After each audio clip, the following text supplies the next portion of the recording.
والصلاة والسلام على من لا نبي بعده. اللهم صل على سيدنا مولانا محمد وعلى آل سيدنا مولانا محمد كما صليت على إبراهيم وعلى آل إبراهيم إنك حميد مجيد. أما بعد فأعوذ بالله من الشيطان الرجيم. بسم الله الرحمن الرحيم. لئن عاقبتم فعاقبوا بمثل ما عوقبتم به ولئن صبرتم لهو خير للصابرين. واصبر وما صبرك إلا بالله ولا تحزن عليهم ولا تك في ضيق مما يمكرون إن الله مع الذين اتقوا والذين هم محسنون. وقال الله سبحانه وتعالى وإن تصبروا وتتقوا لا يضركم كيدهم شيئا. قال الله سبحانه وتعالى يا أيها الذين آمنوا إن تنصروا الله ينصركم ويثبت أقدامكم. وقال عليه الصلاة والسلام أوذيت في الله ما لم يوذ أحد وأخذت في الله ما لم يخاف أحد أو كما قال عليه الصلاة والسلام. میرے محترم بزرگ و دوستو عزیز ہو، سب سے زیادہ آزمائش اس راستے میں چلنے والوں کی، وہ آزمائش سب سے زیادہ صبر کی آزمائش ہے. صبر نا سب سے زیادہ آزمائش ہر قدم پر، وہ آزمائش کام کرنے والوں کے صبر کی آزمائش ہے. اور صبر ایک ایسی آزمائش ہے اس کا تسلسل داعی کی موت تک ہوتا ہے. 2 4 5 6 8 10 سال صبر کی آزمائش ہوگی، پھر سہولتیں ہو جائیں گی، ایسا ہرگز نہیں. اس طرح نبوت کا پورا دور ابتدا سے انتہا تک ناگواریوں کا، اذیتوں کا ہے. اس طرح اس راستے پر چلنے والے ہر امتی کا پورا دور اس کی موت تک وہ صبر اور آزمائش کا ہے. وجہ کیا ہے؟ وجہ یہ ہے کہ اس راستے میں چلنے کا ایندھن ہی صبر ہے. اس راستے میں چلنے کا ایندھن ہی صبر ہے. اس راستے میں چلنے کا پیٹرول ہی صبر ہے. جہاں صبر ختم ہو جائے گا وہاں سفر بھی ختم ہو جائے گا. کام کرنے میں نے عرض کیا کہ سب سے بڑی صفت انبیاء علیہ السلام جو پائی جاتی ہے وہ صفت صبر ہے. اور یہ ایسی صفت ہے کہ جس سے باوجود انبیاء علیہ السلام کی تمام علامتوں کے ظاہر ہو جانے کے، صبر ایک ایسی علامت ہے کہ جس کو آزمائے بغیر نیا آنے والا آپ کو نبی تسلیم نہیں کرتا.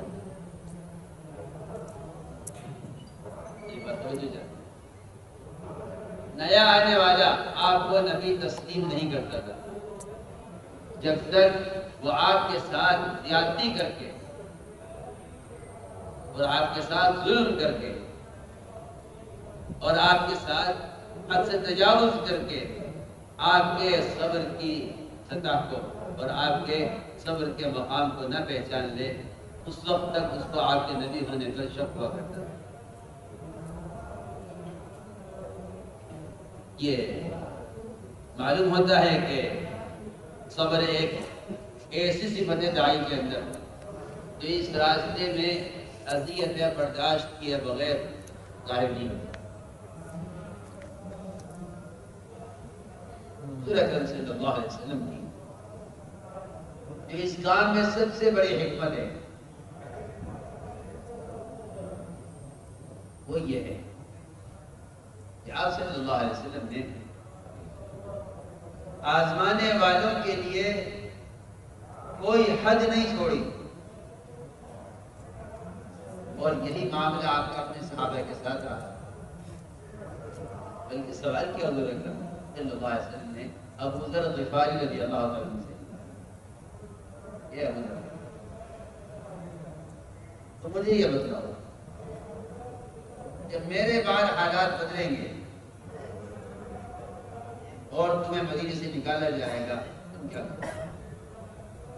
عرض کیا کہ میں مدینہ چھوڑ کر چلا جاؤں گا ملک شام، وہ انبیاء کی زمین ہے وہاں۔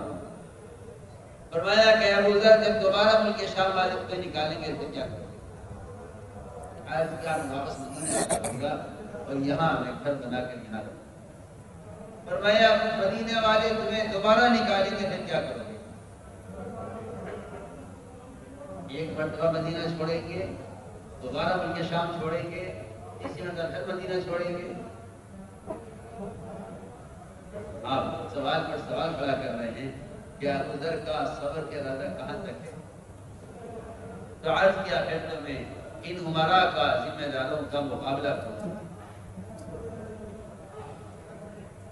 اب فرمایا ابو ذر کیسا نہ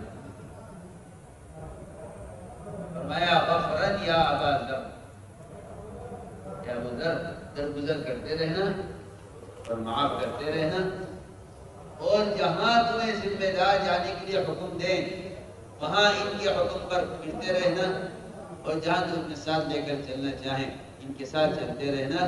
تم اسی حالت پر مرنا یہاں تک کہ میری تمہاری ملاقات ہو جائے کوثر پر، اسی حالت میں کوئی مدت نہیں بتائی کہ تمہیں اتنے سال صبر کرنا ہے، ہر حالت ٹھیک ہو جائیں گے۔ وجہ کیا ہے؟ آخر وجہ کیا ہے؟ وجہ یہ ہے کہ داعی کا صبر کرنا ہی مدعو کی ہدایت کا سبب ہے۔ اگر کوئی شخص امت کی ہدایت چاہتا ہے تو اسے اس راستے کی اذیتیں مطلوب بھی ہونی چاہیے، محبوب بھی ہونی چاہیے۔ سمجھا کرتے ہیں لیکن اس راستے میں ناگواری پیش آئے تو سمجھ لینا کہ اللہ تعالیٰ کو ایک خیر دینا چاہتے ہیں۔ اگر اسے تم نے برداشت کر لیا تو تم نے خیر کو حاصل کر لیا، اور اگر تم نے اس سے انکار کر دیا تو تم نے اپنے آپ کو خیر سے محروم کر۔ وجہ سے یہ ہے کہ داعی کا صبر کرنا ہی مدعو کی ہدایت کا سبب کرتا ہے۔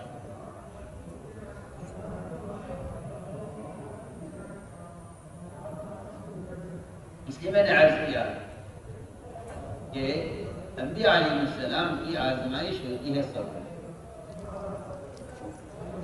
انبیاء علیہ السلام اس صبر کے جواب میں کیا کرتے ہیں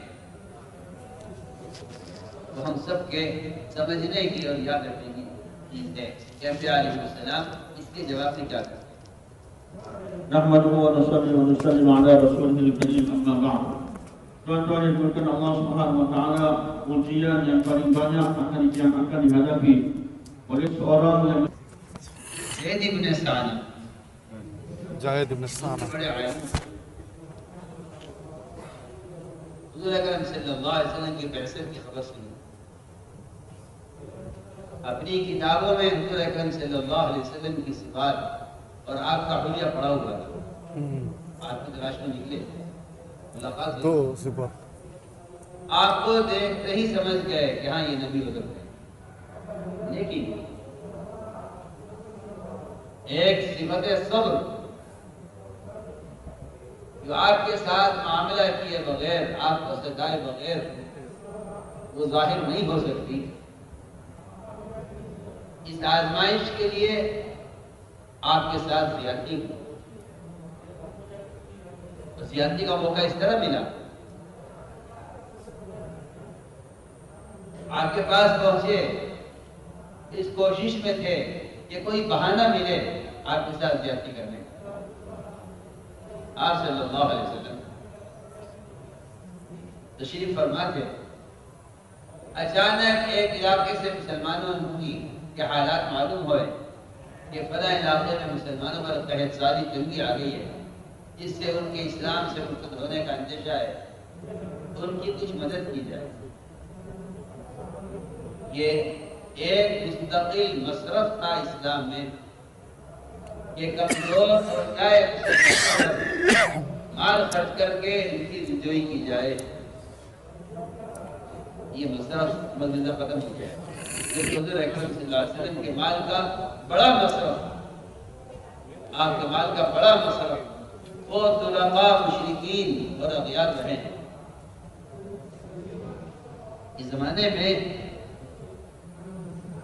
تالیف قلب پر مال کے خرچ کرنے کا مزاج نہیں ہے، اور میں عرض کرتا ہوں آپ سے کہ تالیف قلب پر مال خرچ کرنے کے لیے اس زمانے میں اجنبیت اصل تھی، اس زمانے میں مال خرچ کرنے کے لیے اپنائیت اصل ہے۔ اس اپنائیت کی وجہ سے فرقے بنتے ہیں، امت نہیں بنتی۔ اس زمانے میں تعلیمات میں نہیں مال کے خرچ کرنے میں اجنبیت مقدم تھی، اس زمانے میں مال خرچ کرنے میں اپنائیت مقدم ہے، اس لیے وہ فرقے بنتے ہیں، امت نہیں بنتی۔ اس زمانے مال کے خرچ کرنے میں اجنبیت مقدم تھی۔ مسلمانوں کے آپس کی محبتیں اور آپس کا اتفاق اور آپس کا جوڑ اس بنیاد پر تھا کہ ہر مسلمان ایک نئے سے نئے مسلمان کو اپنے جسم کا حصہ سمجھا کرتے تھے۔ اس حدیث کی وجہ سے اس میں فرمایا گیا ہے کہ سارے دنیا کے بکھرے مسلمان ایک جسم کے اعضاء کی طرح ہیں۔ یعنی مثال عرض کی ہے، یہ سمجھانے کے لیے عرض کیا ہے کہ مال کے انفاق کی اصل صورت کیا تھی۔ حضور اکرم صلی اللہ علیہ وسلم نے پوچھا صحابہ سے، تمہارے پاس اس وقت کچھ ہے مال کو خرچ کرنے کے لیے؟ صحابہ نے کہا ہمارے پاس کچھ نہیں ہے۔ حضرت علی سے پوچھا، علی کچھ ہے؟ کچھ نہیں ہے۔ حضرت بکر سے پوچھا، کچھ ہے کہ کچھ نہیں ہے؟ یہ بیٹھے ہوئے تھے زید بن سعنہ، انہوں نے موقع غنیمت جانا اور آپ صلی اللہ علیہ وسلم کو بطور قرض سونا پیش کیا، یہاں پہ سونا لیجیے اور مسلمانوں کی مدد کر دیجیے۔ اس سے معلوم ہوتا ہے کہ مسلمانوں کی مالی مدد غیر مسلم بھی کر دیں گے، لیکن مسلمان کی دینی اعانت اور مسلمان کی آخرت کی فکر صرف مسلمان ہی کر سکتا ہے، غیر مسلم۔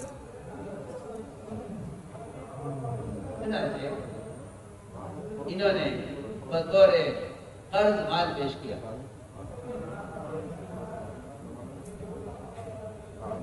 اور یہ کہا کہ آپ مجھے اس کے بدلے میں فلاں فلاں تاریخ میں اتنی اتنی کھجوریں آپ اس کے بدلے مجھے دیں گے۔ معاملہ ہو گیا، تاریخ متعین ہو گئی، ہم اس تاریخ میں آپ کا قرضہ ادا کریں گے، اس سونے کے بدلے میں کھجوریں دیں گے۔ ہونا چاہیے، معاملہ ہو گیا، سونا آپ نے لیا، مسلمان کو خرچ کر دیا۔ اس تاریخ کے آنے سے 3 دن پہلے حضور اکرم صلی اللہ علیہ وسلم بقیع میں تھے، اچانک ہی آئے زید بن سعنہ اور آپ صلی اللہ علیہ وسلم کے گریبان پکڑا اور آپ کو دھکا دیا دیوار کے ساتھ اور سخت لہجے میں آپ سے بات کی، یہاں تک کہہ گئے کہ تم قریشیوں کا تو مزاج ہی ٹال مٹول کرنے کا ہے، تم وقت پر قرضہ ادا نہیں کرتے ہو۔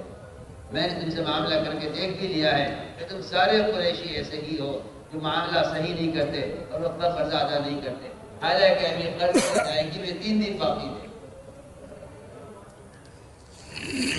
یہ معاملہ آپ کے ساتھ تھا، رضی اللہ تعالیٰ عنہ یہ منظر دیکھ رہے تھے کہ اس نے 3 دن پہلے وقت سے پہلے مطالبہ کیا ہے اپنے قرض کا، اور مطالبہ بھی اس طرح کیا،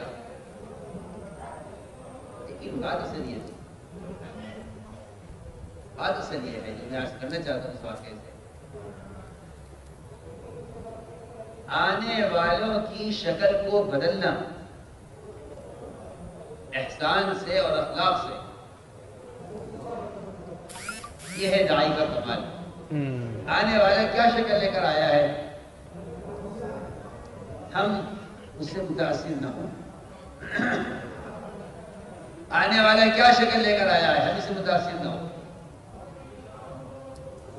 ذمہ داری اشوک کی ہر نئے سے نئے آدمی کی ذہنیت اور ہر نئے سے نئے آدمی کا غلط ارادہ داعی کے اپنے اچھے ارادے پر بدلنا موقوف ہے۔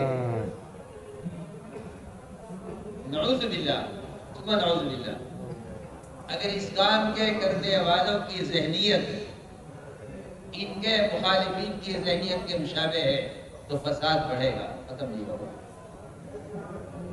میری ایک الفاظ لفظ یاد رکھیے گا، اگر کام کرنے والے کی ذہنیت ان کے دین کے مخالفین کی ذہنیت ہے تو پھر یہ نہ امت کی ہدایت کا ذریعہ بن سکتے ہیں نہ امت کی تجارت کا ذریعہ بن سکتے ہیں۔ کمال یہ ہے کہ آنے والے کا ارادہ کیا ہے، اس کی ذہنیت کیا ہے، اس کی ذہنیت کا بدلنا یہ آپ کی اپنی ذہنیت پر موقوف ہے۔ آپ کی ذہنیت کیا ہے، آپ کی ذہنیت کیا ہے، آپ کا ارادہ کیا ہے؟ چنانچہ جب زید بن ثعلبہ نے آپ کو دھکا دیا اور آپ کے گریبان پکڑا اور سخت جب آپ سے بات کی تو حمایتی ہوتے ہیں ہر ایک کے ساتھ، ہر ایک کے ساتھ اس کے حمایتی ہوتے ہیں، ہر ایک کے ساتھ اس سے محبت کرنے والے، اس پہ جان فدا کرنے والے ہوتے ہیں۔ عمر رضی اللہ عنہ تلوار نکالی، آج کی ہمیں اجازت دیجیے میں اس کی گردن اڑا دوں، سب قتل کر۔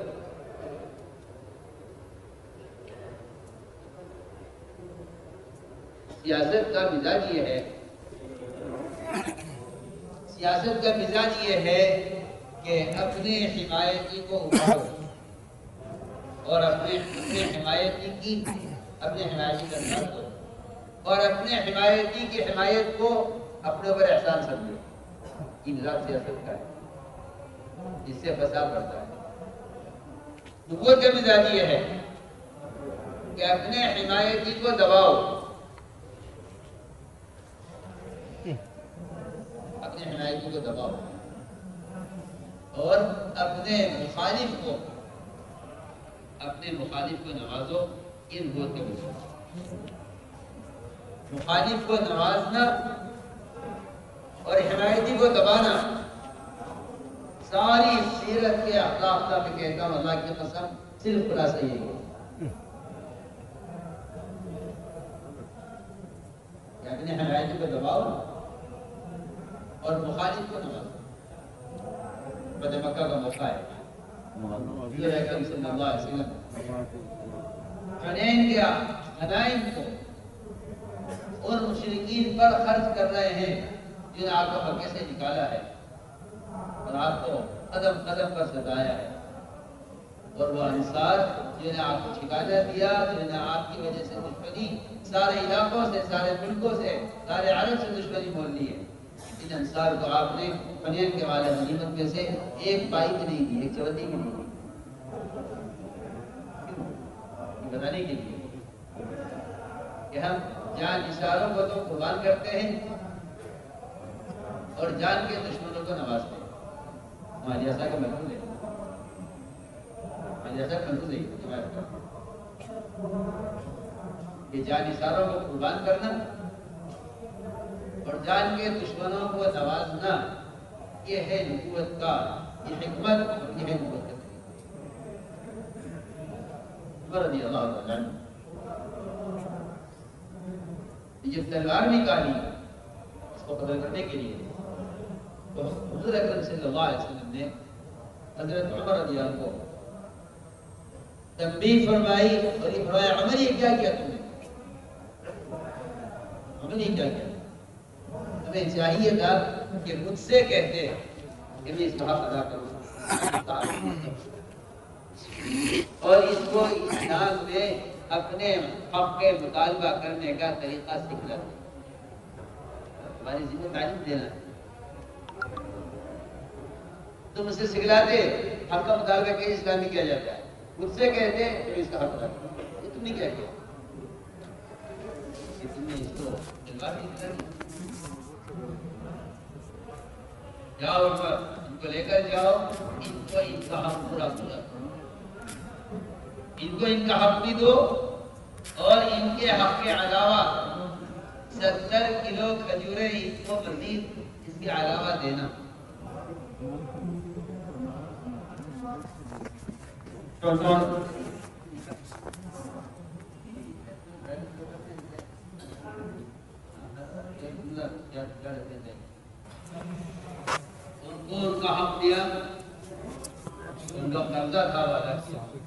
کے علاوہ তোমাদের বুঝাইবেন সমস্যা কি আপনি 70 کلو বাসায় گوشت বসে بھی رکھا ہوا ہے۔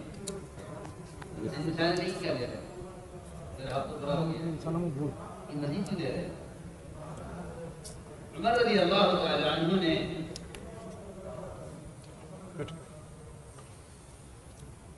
زید ابن سعنہ سے یہ فرمایا کہ زید یہ 70 کلو کھجوریں زائد اس لیے دے رہا ہوں کہ میں نے آپ کو تلوار دکھائی 70 কিলো ছিল یہ میں 70 کلو کھجوریں دے رہا ہوں সে তো অতিরিক্ত اللہ کے رحم کا حکم ہے عمر غلطی تمہاری ہے عمر غلطی تمہاری ہے کہ تم نے اس کو تلوار دکھلائی ہے میں عرض کرنا چاہتا ہوں احسان کے 3 درجے احسان کے 3 درجے ایک درجہ سب سے ادنا اور گھٹیا ہے جس کے زمانے کا مسلمان سب سے اعلیٰ درجہ سمجھتا ہے احسان کا وہ سب سے گھٹیا درجہ ہے وہ سب سے ادنا درجہ یہ احسان کا ہے جس پر کو ہم اعلیٰ درجہ سمجھتے ہیں کہ ہم پر کوئی احسان کرے تو ہم اس پر احسان کریں اس کو ہم سمجھتے ہیں کہ یہ ہمارے یہاں احسان کا اعلیٰ درجہ ہے اور میں پھر عرض کرتا ہوں کہ اگر ہمارا احسان کرنا صرف محسن کی ذات تک ہے کبھی اس سے امت نہیں بنے گی اس سے فرقہ بنے گی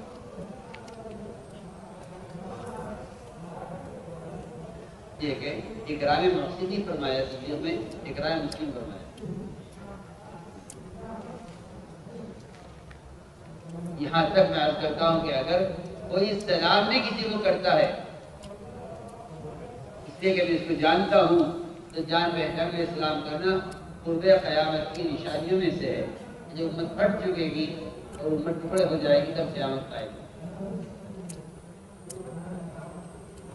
سلام جیسا عمل بھی اگر معرفت کی بنیاد پر ہے اور اجنبیت کی بنیاد پر نہیں ہے فرمایا کہ یہ قیامت کی نشانیوں میں سے میں نے کہا احسان کا ادنا درجہ ہے کہ آپ محسن کے احسان کا بدلہ دیں جس کو ہم اس زمانے میں کسی کے احسان کا بدلہ دے کر سمجھتے ہیں کہ ہم نے بڑا تیر مارا ہے بڑا کارنامہ انجام دیا ہے بلکہ احسان کا یہ ادنا درجہ ہے کیا محسن کے احسان کا بدلہ دیں یا آپ کی ذمہ حق واجب ہے سلام کرنا سنت ہے جواب دینا واجب ہے جواب دینا واجب سلام کرنا سنت جواب دینا واجب میں نے عرض کیا کہ اگر کوئی آپ پر احسان کرے تو آپ اگر احسان کا بدلہ نہ دیں تو آپ لعین کہلاتے ہیں اور آپ جو ہے کمینے کہلاتے ہیں یہ احسان کا ادنا درجہ ہے احسان کا درمیانہ درجہ کیا ہے احسان کا درمیانہ درجہ یہ ہے کہ جس شخص نے کبھی آپ کو سلام نہیں کیا کبھی آپ کی خوشی میں خوش نہیں ہوا کبھی آپ کے غم میں شریک نہیں ہوا آپ کو اس کی کوئی جان پہچان نہیں آپ کو اس سے کوئی تعلق نہیں آپ اس پر احسان کرے یہ احسان کا درمیانہ درجہ ہے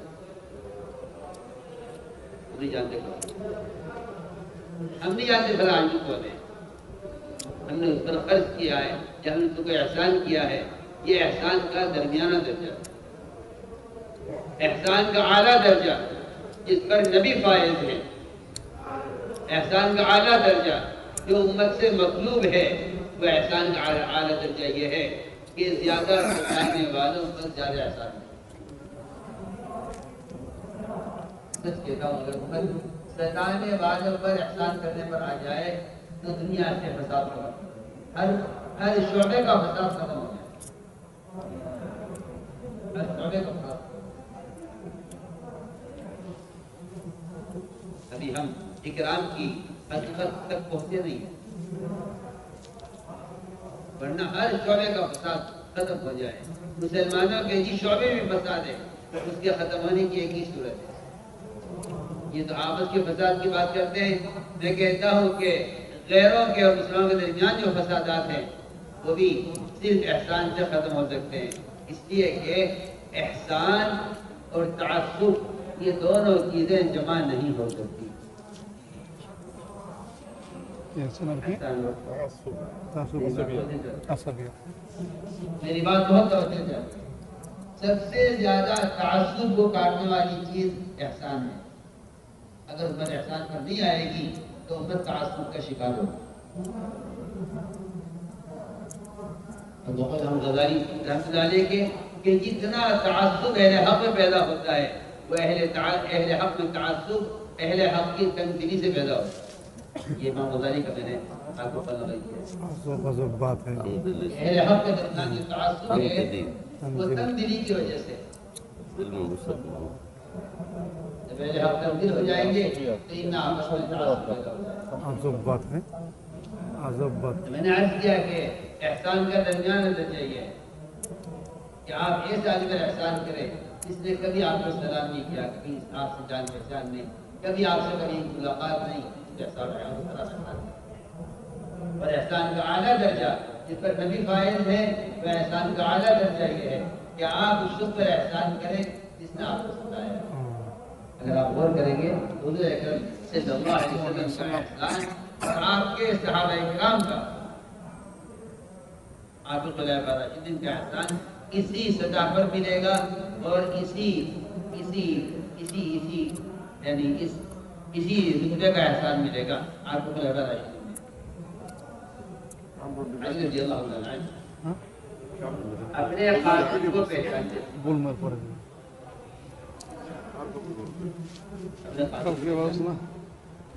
اور اپنے قاتل کو پہچانتے تھے اور اس کو ہدیہ دیا کرتے تھے اور فرمایا کرتے جانتے تھے کہ کون ہے, کس قبیلے کا ہے, کس باپ کا بیٹا ہے, اس کا نسب حسب کیا ہے, کہاں رہتا ہے, سب کچھ سے واقف رہتے اللہ تعالیٰ نے. مگر اپنے قاتل کو قتل ہدیہ دیا کرتے اور فرماتے تھے قاتل سے کہ کیوں دیر کر رہا ہے میرا قتل.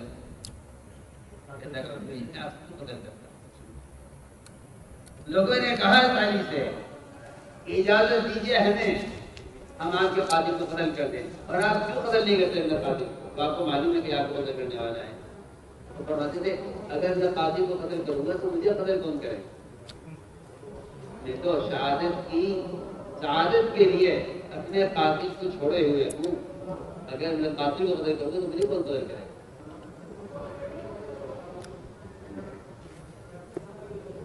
جس کو جانتے ہیں کہ یہ میرا قاتل ہے تین زبر جانتے ہیں,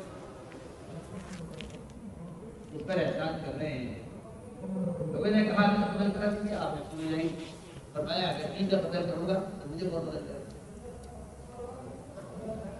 اس سے ان کی وسعت قلبی کا اندازہ لگایا جا سکتا ہے. میں عرض کرتا ہوں کہ تنگ دلی سے فرقے بنتے ہیں, فرقوں کے فرقے بنتے ہیں, جماعتیں بنتی ہیں, جماعتوں کی جماعتیں بنتی ہیں, احزاب بنتے ہیں, احزاب کے احزاب بنتے ہیں. اس تنگ دلی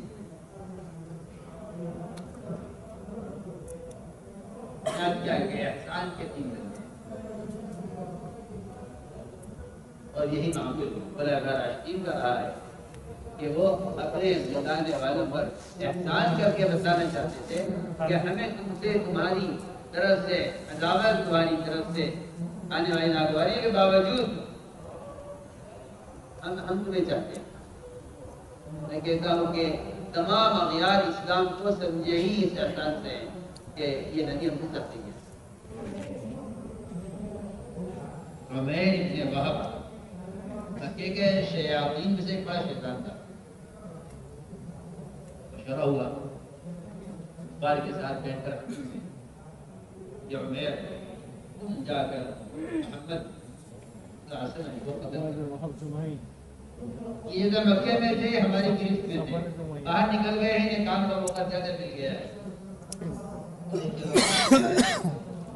تم جا کے نہ قتل کر. میں نے کہا میرے بچوں کیا ہو, تمہارے بچوں کی پرورش ہمارے ذمہ ہے, تمہارا قرضہ ہمارے ذمہ ہے. اگر دیت کا مسئلہ آئے گا ہم ادا کریں گے, اگر تمہیں قتل کیا گیا ہم تمہارے بچوں کو پالیں گے. یہ کام کرا. یہاں سے تلوار تیز کرا کر اور اپنے گلے میں لٹکا کر سیدھا مدینہ منورہ پہنچے. ارادہ تھا کہ جان نہیں آپ پر حملہ کریں گے. تمہیں سمجھ گیا شکل دیکھ کر کہ اس کا ارادہ اچھا معلوم نہیں ہوتا.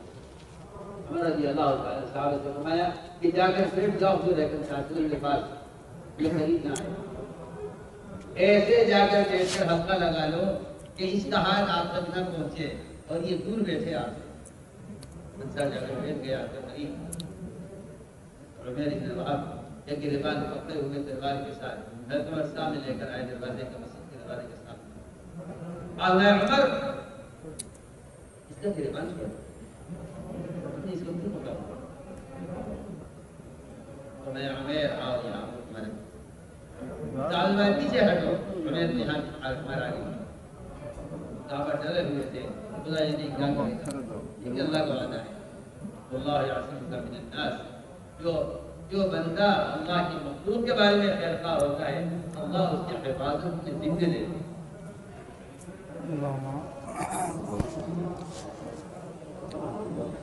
آپ کے سامنے آ کے بیٹھے، میں عمر کیسے آنے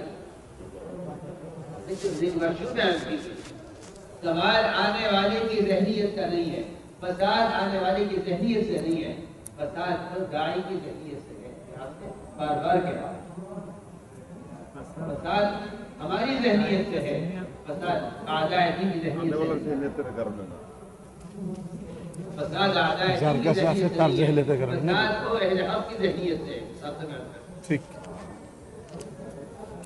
اگر داعی کی ذہنیت قوت کی ذہنیت کے مشابہ ہے تو آنے والوں کے دل پھٹے کسی بدلے تو کردار باسن اور ہبی اگر تمہاری ذہنیت ہماری ذہنیت کوئی آنے والوں کی ذہنیت کے مشابہ ہے تو پھر میں کہتا ہوں کہ پھر فساد ختم ہو جاتا ہے۔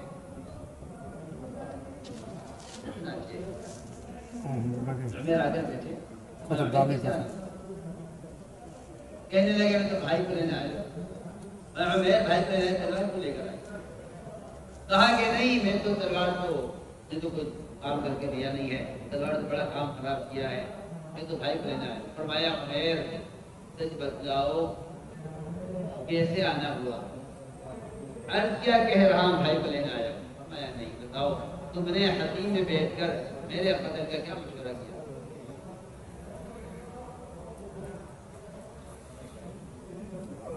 بس اتنا کہنا تھا۔ میں ابن وہب نے فوراً کلمہ پڑھا، اشہد ان لا الہ الا اللہ واشہد انک رسول اللہ، میں کہ آپ ایمان لاتا ہوں۔ اب تک میں نے آپ کی جتنی وحی کی تکذیب کی ہے، جھٹلایا ہے، میں آج تک تو حق مانتا ہوں، اس لیے کہ میرے اور چند مشرکین کے علاوہ کسی کو معلوم نہیں ہے کہ میں کس ارادے سے مدینہ آیا تھا۔ یہ اللہ ہی نے آپ کو بتلایا ہے کہ آپ کے ملک کے کہ میں آپ کے قدر ارادے سے آیا ہوں۔ میں بھی لگا اسلام میں داخل ہو گئے، وہاں مکے والے انتظاری کرتے رہے کہ کب نعوذ باللہ خبر آتی آپ کے قدر کی، تو یہ تو عاجزی کرنا تھا۔ یہ جانتے ہوئے کہ یہ آدمی ہمارے قتل کے ارادے سے چلا ہے، یہاں قتل کے ارادے سے پہنچا ہے، یہ جانتے ہوئے اس کے ساتھ جو معاملہ ہو رہا ہے، یہ ہے اصل نبی کی شان، اور یہ ہے ہونا چاہیے۔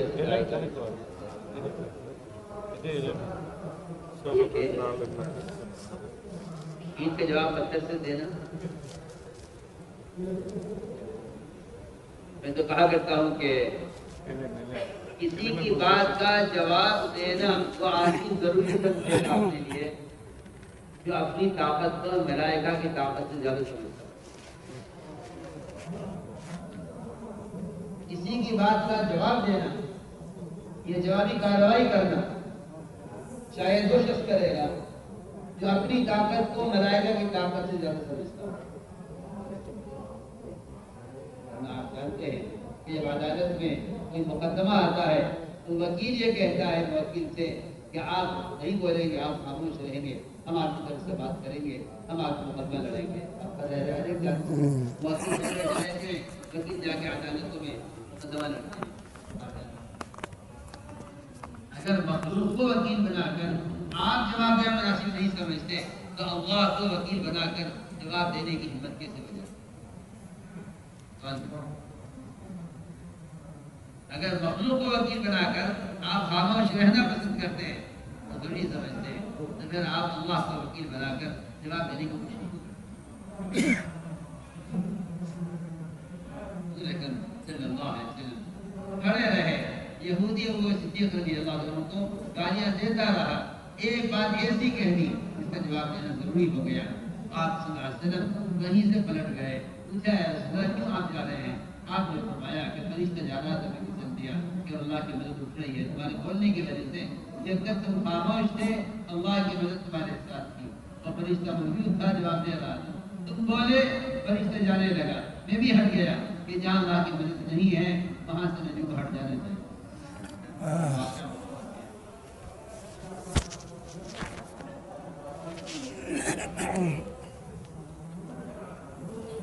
میں آپ سے کہنا چاہتا ہوں کہ اس راستے میں کام کرنے والوں کو وہ سب کچھ پیش آئے گا جو انبیاء صاحب کو پیش آیا ہے۔ استقامت ان کو ہوگی، اور وہ اتریں گے جو ہر قدم پر ان ناگوائیوں کو سامنے رکھ کر چلیں گے دنیا پر۔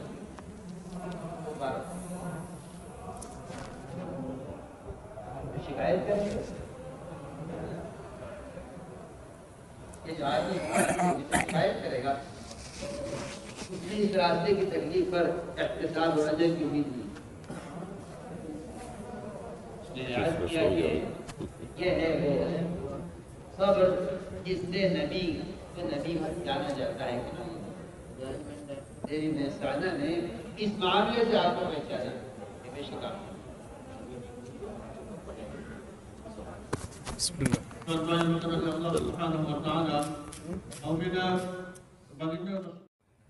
جب داعی کسی کی بات سے متاثر ہو جاتا ہے تو سب سے زیادہ اس کا اپنا کام اس کی بات سے متاثر ہو، اور اگر داعی کسی کی بات کا تاثر نہ دے تو اس کی ساری قوت اور اس کا فکر اپنے کام میں رکھتا ہے۔ اس لیے اللہ تعالیٰ کی طرف سے یہ خاص ہدایات ہیں محمد صلی اللہ علیہ وسلم کے لیے اور ایمان والوں کے لیے۔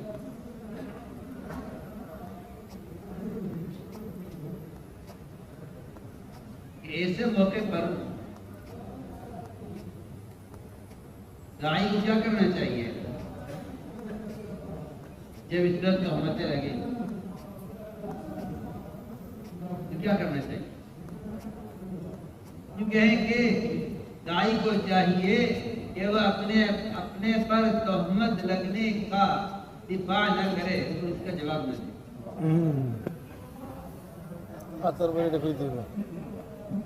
جواب نہیں کرنا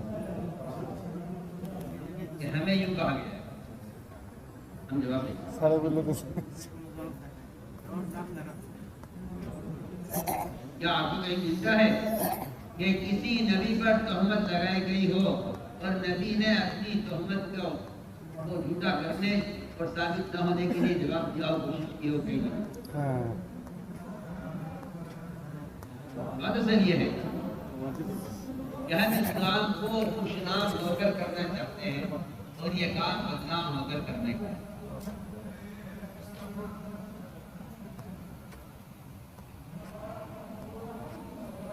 اسلام کو عزت کے ساتھ کرنا چاہتے ہیں اور یہ کام ذلت کے ساتھ کرنے کا۔ ہم اسلام کو خوشنام ہو کر کرنا چاہتے ہیں اور یہ کام بدنام ہو کر کرنے کا۔ اگر میں جاننے والے تو تہمت لگائیں اور ایسے میں نبی کو کیا کرنا چاہیے اور نبی کو کیا کرنا چاہیے؟ اس لیے کہ آپ کا ابتدا صرف نماز میں یا کھانے پینے میں یہ لباس شکل میں نہیں ہے، بلکہ اذیتوں کے برداشت کرنے میں بھی آپ کی ابتدا ہے، آپ کا کتنا نمونہ ہے۔ تو دو حکم ہے نبی کو کہ اگر آپ کو ان کی باتوں سے اذیت ہو آپ کیا کریں کہ آپ اپنی عبادت کی مشغولی کو بڑھائیں۔ کیا مطلب ہے؟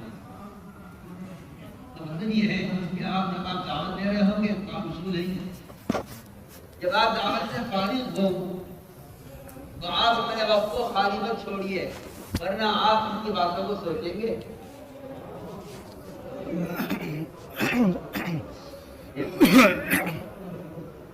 اللہ تعالیٰ کیا فرماتا ہے؟ وَلَقَدْ نَعْلَمُ أَنَّكَ يَضِيقُ صَدْرُكَ بِمَا يَقُولُونَ. ہم جانتے ہیں، اللہ تعالیٰ ہم جانتے ہیں کہ ان کی باتوں سے آپ کا دل تنگ ہوتا ہے. تو آپ کو چاہیے فَسَبِّحْ بِحَمْدِ رَبِّكَ وَكُن مِّنَ السَّاجِدِينَ کہ آپ اپنے دعوت سے فارغ وقت کو عبادت میں مشغول رکھیے. یہ نہیں کہ آپ فارغ وقت کو کسی کی بات کے جواب دینے میں یا کسی کے الزام کا ثابت نہ ہونے دینے میں آپ اپنے وقت کو استعمال کریں. یہ تو میں کہتا ہوں بہت دور کی بات ہے جواب دینا. جو چیز نبی، جو بات نبی کی بعثت کا موضوع نہیں ہے، আমিরের পক্ষে দিয়ে আমির দেবে না جو بات نبی کی بعثت کا موضوع نہیں ہے اس کا جواب آسمان سے دیر میں آیا، اور جو بات نبی کی بعثت کا موضوع ہے اس کا جواب سائل کے سوال کے ختم ہونے سے پہلے آ گیا. آپ دیکھیے قرآن بے شمار آیتیں ہیں. یسألونک یسألونک یسألونک یسألونک. مولا بنت سعد اپنی بات کر رہی ہے، ابھی اس کا سوال پورا نہیں ہوا کہ آسمان سے جواب دیا گیا. یہ جو جھگڑے شروع کے بارے میں اس کا جواب یہ আসমান সে জবাব আসবে নাকি جہاں آپ کا موضوع نہیں ہے ہم جواب دینے میں جلدی کرتے ہیں. اور اللہ تعالیٰ نے 1 مہینے تک وحی کو مؤخر کر دیا. جب آپ سے سوال کیا گیا اصحاب کہف کے بارے میں، نوح کے بارے میں، سلیمان کے بارے میں، اور آپ اپنے وقت کو ضائع نہ کریں کہ آپ پوچھتے تھے لوگوں سے بھائی کیا جواب دیا جائے، نہیں کیا جواب دیا جائے. جو چیز آپ کو موجود نہیں ہے آپ اس کی جواب نہیں کریں. میں تم سب سے کہہ رہا ہوں کام کرنے والے ایسی باتوں کے جواب کے دینے مشغول ہیں جو ان کا موضوع ہی نہیں ہے.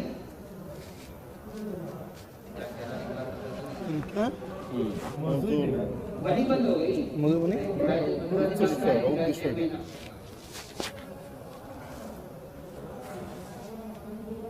ایک بھید وحی نہیں ہے. اس نے وحی نہیں آئی. آپ نے کیوں کہا میں کل بتاؤں گا؟ کیونکہ نہیں اللہ چاہے گا تو بتاؤں گا.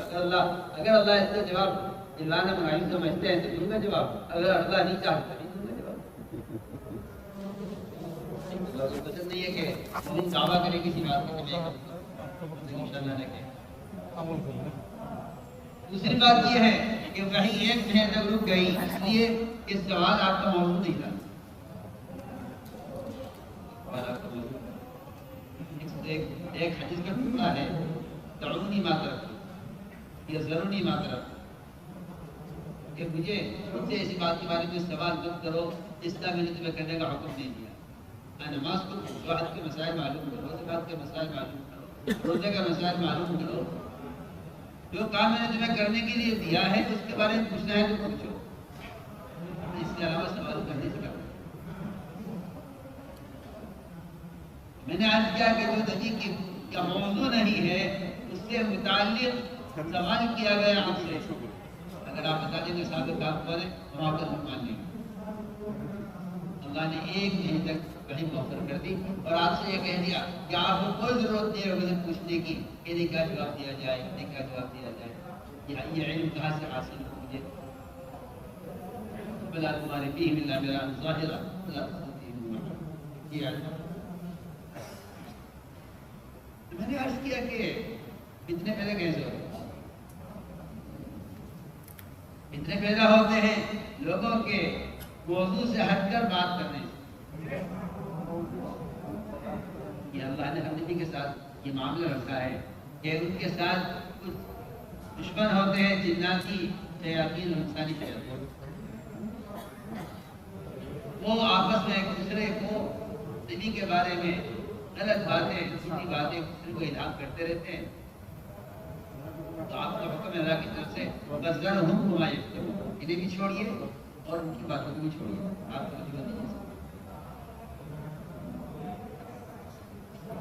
میں نے عرض کیا کہ کام کرنے والوں کو کام سے ہٹانے کے لیے اور کام کرنے والوں کو کام سے مشغول کرنے کے لیے یہ مستقل کام ہے اعداء دین کا کہ وہ ایسی باتیں چھوڑیں گے آپ کے درمیان کہ جن کے جواب دینے میں، جن کے بعد ان کے آپس سے بحث کرنے میں وہ میرے کام سے مشغول ہو جائے گا۔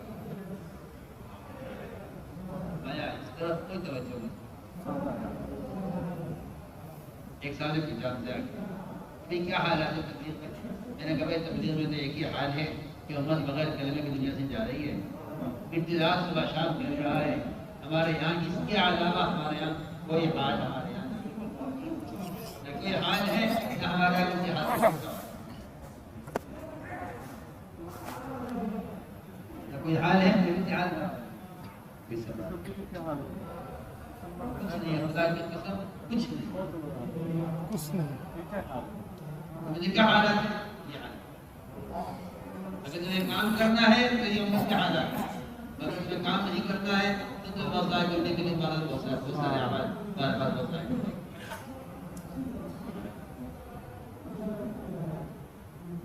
میں نے کہا ہمارے ایسے علاوہ کوئی حال نہیں۔ اگر اس حال کے متعلق کچھ فکر ہے تمہارے پاس تو بات کرو، اور اگر اس کے علاوہ کوئی فکر ہے تمہارے پاس تو وقت اپنے مسائل پر بات ہوتا ہے۔ اس لیے کہ حضور اکرم صلی اللہ علیہ وسلم کا متواصل الاحزان ہونے کا مطلب یہی ہے۔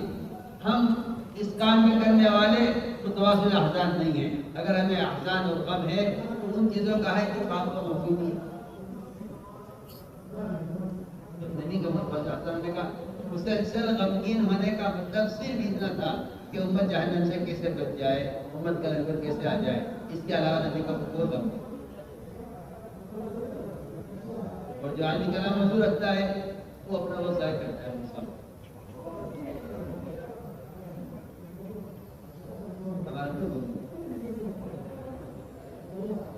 تو حکم ہے نبی کو ترک میں آدمی کو بھی چھوڑیے اور ان کی باتوں کو بھی چھوڑیے۔ آپ غور کیجیے نا کہ ایسے موقع پر حضور اکرم صلی اللہ علیہ وسلم کیا کر رہے ہیں؟ غزوہ مریسی میں پانی کے چشمے پر پانی دینے میں صحابہ آگے پیچھے ہو گئے۔ ایک آدمی لائن چھوڑ کر آگے آ گیا، اس سے کہا لائن میں لگو، مانا نہیں۔ اس طرح دو کے درمیان اس کا آنسو نہیں ہوگا، اس نے اس کے ہاتھ مار دیا، اختلاف ہو گیا، بات ختم ہو گئی، دو کے درمیان جھگڑا اور بات ختم ہو گئی۔ لیکن منافق کو پتہ چل گیا ایمان والوں کے درمیان کی بات پیش آئی، اس نے اس کو پھیلایا۔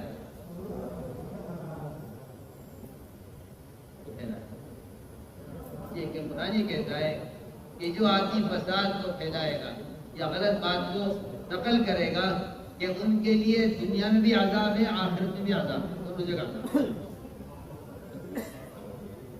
عذاب علیم دنیا والا قرآن کے بات ختم ہو گئی، لیکن منافقین کا سردار نے اس بات کو بتایا۔ اس قصے میں سب سے اہم بات یہ ہے کہ مہاجر نے اپنی مدد کے لیے مہاجرین کو پکارا، ادھر انصاری مدد کے احساس سے پکارا۔ آپ ذرا غور کیجیے بھی کیا کیا انصار اور مہاجر، یہ اللہ کو یہ دولت اتنے محبوب ہیں۔ فرمایا کہ اگر ہجرت کی فضیلت نہ ہوتی میں انصار میں سے ہوتا۔ اس حدیث میں ہجرت مسلط دونوں کی فضیلت کو بیان کیا، ہجرت نہ ہوتی تو انصار میں سے ہوتا۔ اس روایت میں دونوں کی فضیلت برابر بیان کر دی گئی۔ اس کے باوجود آپ نے فرمایا کہ یہ کہہ رہے ہیں انصار میری مدد کرو، اگر آپ آدھی میری مدد کرو۔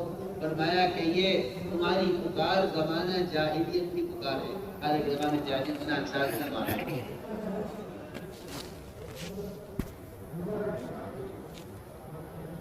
یہی لفظ انصار کا آپ نے پکارا حکم میں، یاد انصار نہیں لفظ بول گیا، یہی لفظ انصاری نے پکارا یاد انصار۔ تو یہ لفظ بدگزار ہو گیا. کیسے ہو؟ آپ کا پکارنا دین کی نصرت کے لیے تھا، اس کا پکارنا اپنی مدد کے لیے تھا. یہ میں آپ کو ان کا پکارنا اپنی مدد کے لیے تھا. فرمایا کہ بدبودار لفظ ہے، بدبودار لفظ ہے. اور زمانے جاہلیت میں پکارے. یہی لفظ آپ نے پکارا احد میں، یعنی انصار جمع ہو گئے آپ کے پاس. یہ لفظ اللہ کو محفوظ ہے، اس لیے کہ آپ نے پکارا دین کی نصرت کے لیے، اس نے پکارا اپنی مدد کے لیے. یہ فرق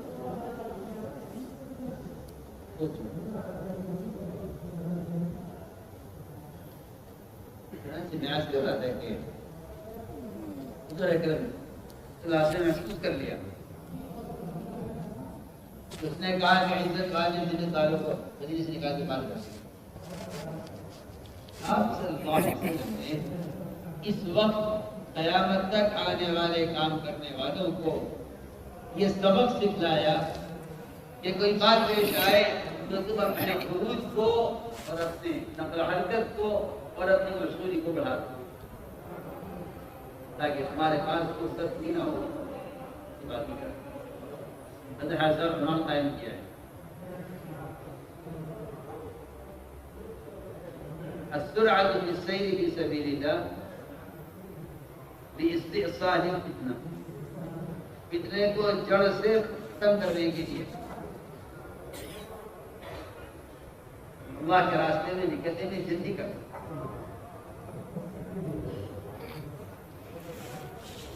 میں کہتا ہوں کہ اگر عمومی وقت نہ لگتا رہے، آدمی اپنے کام کے موضوع سے ہی نہیں جاتا. میرا یہ تجربہ ہے.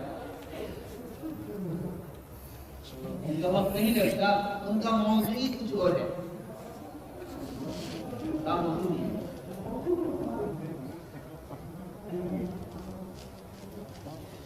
حدیث فرمایا کہ عموم میں رہو فتنوں سے بچ جاؤ گے، اور مسجد میں رہو فتنوں سے بچ جاؤ گے، اور جماعت کے ساتھ چمٹ کر رہو فتنوں سے بچ جاؤ گے.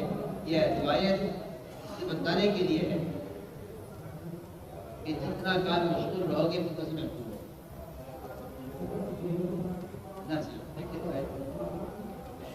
آپ نے صحابہ کو چلایا، دن بھر چلایا، رات بھر چلایا، اگلے دن چلایا، پھر رات بھر چلایا، پھر تیسرے دن چلایا. اجازت تو یہ ہے ہر ان کے درمیان اتنا فاصلہ کہ آپ اسے بات نہیں کر سکتے. جہاں پہنچے وہاں گرم ریت پر صحابہ اونٹوں سے گر کر سو گئے، لیٹ کر آنکھ لگ گئی گرم ریت پر. اس لیے کہ تھکان اتنی ہو گئی تھی کہ روایت میں ہے کہ سواری سے رکاب پر پیر رکھ کر اترنا یا سواری کو بٹھا کر اترنے کی بھی ہمت نہیں. اتنی تھکان گاڑی سے اترے، گرم ریت پر گرے اور پڑھ کر سو گئے. اتنا تھکایا اپنے آپ کی حکمت اس لیے یہ تھی کہ آپ اتنے ختم کرنا چاہتے. آپ نہیں چاہتے تھے کہ آپ کی جماعت اور آپ کے صحابہ کسی ایسی بات کی آپس میں تذکرہ کریں جس سے فتنہ پیدا ہو. میں نے عرض کیا کہ یہ سنت ہے آپ صلی اللہ علیہ وسلم کہ اگر کوئی بات پیش آئے تو اپنے کام کو مشغولی کو بڑھا. Allah Subhanahu wa Ta'ala ketuaan yang ini bertemu yang maksud dakwah dia akan داعی کسی کی بات سے متاثر ہو جاتا ہے تو سب سے زیادہ اس کا اپنا کام اس کی بات سے متاثر ہوتا ہے. اور اگر داعی کسی کی بات کا تاثر نہ دے تو اس کی ساری قوت اور اس کا فکر